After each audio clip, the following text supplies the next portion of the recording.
Hello and welcome back. Hope everyone had a great spring break and is ready to get back to work.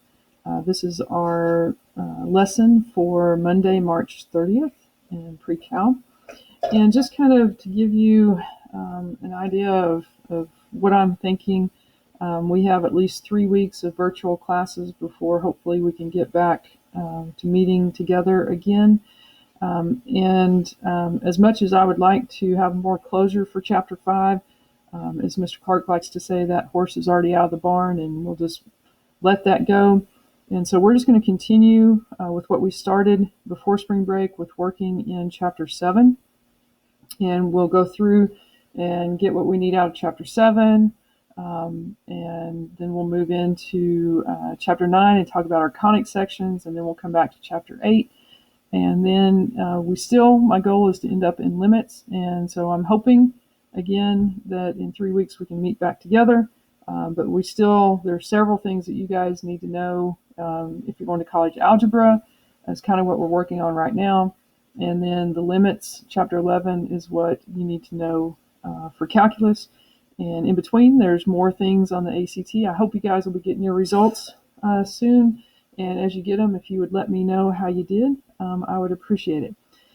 For this week, we are going to, tomorrow, do one of my favorite topics, partial fraction decomposition. And partial fraction decomposition is taking apart things that have been added and subtracted. And I should be more specific, rational expressions are those big, pretty fractions that have been added and subtracted. We're going to turn around and take those apart.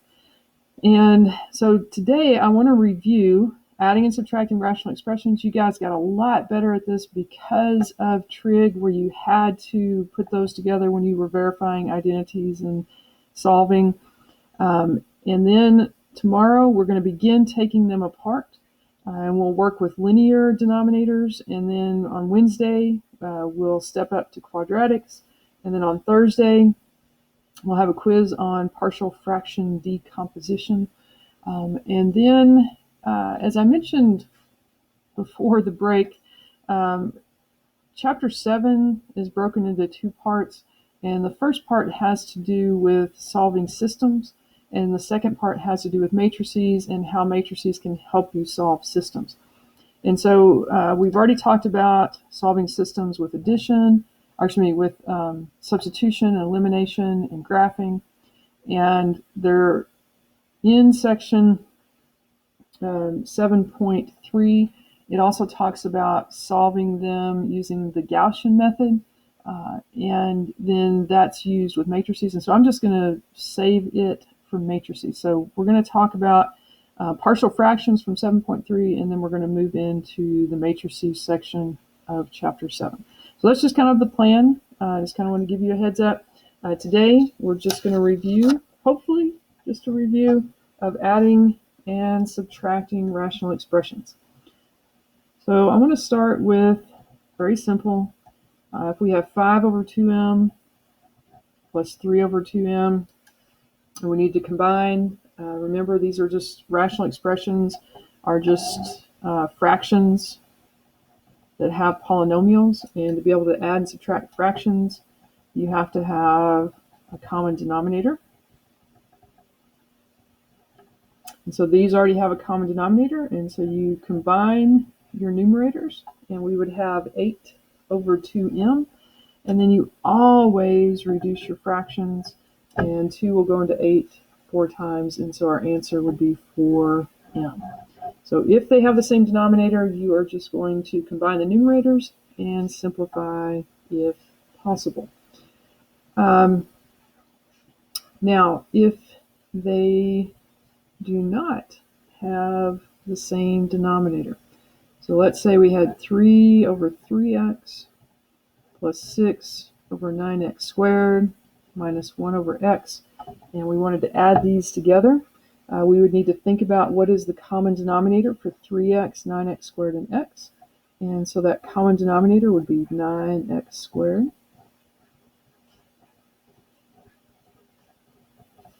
And so to change 3x to a 9x squared, I would need to multiply by 3x. top and bottom to get equivalent expressions. Our second fraction already has the correct denominator, so we'll just leave the numerator at a 6. And change an x to a 9x squared, I need to multiply by 9x. Once they have the same denominator, then we can just combine our numerators, and 9 minus 9, those cancel out. We're left with 6 over the common denominator of 9x squared, and that will reduce to 2 over 3x squared. Okay. So let's go bigger.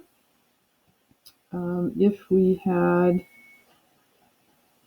let me find a good one here. Let's say we had a over a plus 3, and we want to subtract 3 over a plus 5. This would be similar to taking 1/3 and subtracting 1/5, and our common denominator would be 15 because they don't have anything in common. And this is what we did a lot in our trig. We've got a plus 3 and a plus 5. They don't have anything in common, so our common denominator would just have to be both of those together. So a plus 3, a plus 5 is our common denominator. So here I need to multiply by a plus 5. This one I need to multiply by a plus 3. So when I distribute, I get a squared plus 5a, 3a plus 9, and then our nemesis, our subtraction. Remember that subtraction means to add the opposite, and this is just like I've got a negative in front of the 3a plus 9. I need to distribute. So addition or subtraction means add the opposite, and so I just distribute that subtraction, makes it -3 and -9. So I'm going to combine my numerators, and I'm going to have an a squared. I got 5a plus -3a is 2a, and then I have a minus 9. And then you need to check and see if perhaps you could factor and do some canceling. We cannot get the factors of 9 to subtract and give us a 2 anywhere, so we are just going to leave it a squared plus 2a minus 9. I'm going to work one more, and then I will get you to do your homework. So let's take this one. If we had x minus 24 over x squared minus 3x minus 18, and we want to subtract 3 over x plus 3, and we want to add x over x minus 6. So we need to figure out the common denominator. To do that, we need to factor first, and this will factor into x minus 6 and x plus 3. And so we have x plus 3, x minus 6, x minus 6, x plus 3. So our common denominator is x minus 6, x plus 3. So we want to change all of our denominators to where they are the common denominator.